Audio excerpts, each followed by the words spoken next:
IPL 2026 సీజన్లో ఒక high voltage match ముగిసింది. సన్ రైజర్స్ హైదరాబాద్ భారీ విజయం సాధించినా క్వాలిఫైయర్ 1కు అర్హత సాధించలేకపోయింది. శుక్రవారం ఉప్పల్లోని రాజీవ్ గాంధీ అంతర్జాతీయ స్టేడియంలో జరిగిన ఈ హై స్కోరింగ్ మ్యాచ్లో Sunrisers Hyderabad Royal Challengers బెంగళూరును 55 పరుగుల తేడాతో ఓడించింది. టాస్ గెలిచి ముందుగా బ్యాటింగ్ చేసిన సన్ రైజర్స్ హైదరాబాద్ 20 ఓవర్లలో 4 వికెట్లకు 255 పరుగుల భారీ స్కోర్ సాధించింది.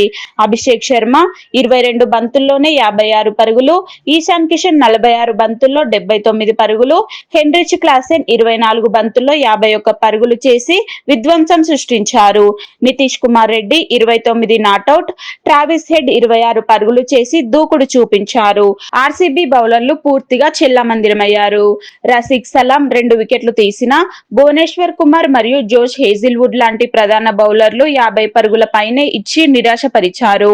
అనంతరం చేజింగ్ కు దిగిన ఆర్సీబీ 20 ఓవర్లలో 4 వికెట్లకు 200 పరుగులు మాత్రమే చేయగలిగింది.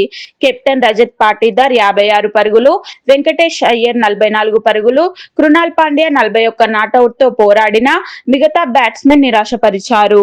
విరాట్ కోహ్లీ 15, దేవదత్ పడిక్కల్ 21 పరుగులకే పరిమితమయ్యారు. సన్ రైజర్స్ బౌలింగ్ లో ఈశాన్ మలింగ 2 వికెట్లు తీసి మెరుగైన ప్రదర్శన ఇచ్చాడు. ఈ గెలుపుతో సన్ రైజర్స్ హైదరాబాద్ 9 విజయాలతో 18 పాయింట్లు సాధించింది. కానీ పేలవ నెట్ రన్ రేట్ కారణంగా పాయింట్స్ టేబుల్లో 3వ స్థానానికి పరిమితమైంది.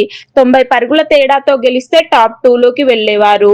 కానీ 55 పరుగుల తేడాతోనే సరిపెట్టుకోవాల్సి వచ్చింది. దీంతో టేబుల్ టాపర్ ఆర్సీబీ మరియు రన్నరప్ గుజరాత్ టైటన్స్ క్వాలిఫైయర్ 1కు నేరుగా అర్హత సాధించాయి. ఈ సీజన్ లో సన్ రైజర్స్ హైదరాబాద్ మళ్లీ ఎలిమినేటర్ మ్యాచ్ ఆడాల్సి ఉంటుంది. ఫైనల్ కు చేరుకోవాలంటే ఇక్కడి నుంచి బ్యాక్ టు బ్యాక్ విజయాలు సాధించాల్సి ఉంటుంది. ఇది ఐపీఎల్ 2026 లీగ్ దశలో జరిగిన హైలైట్స్.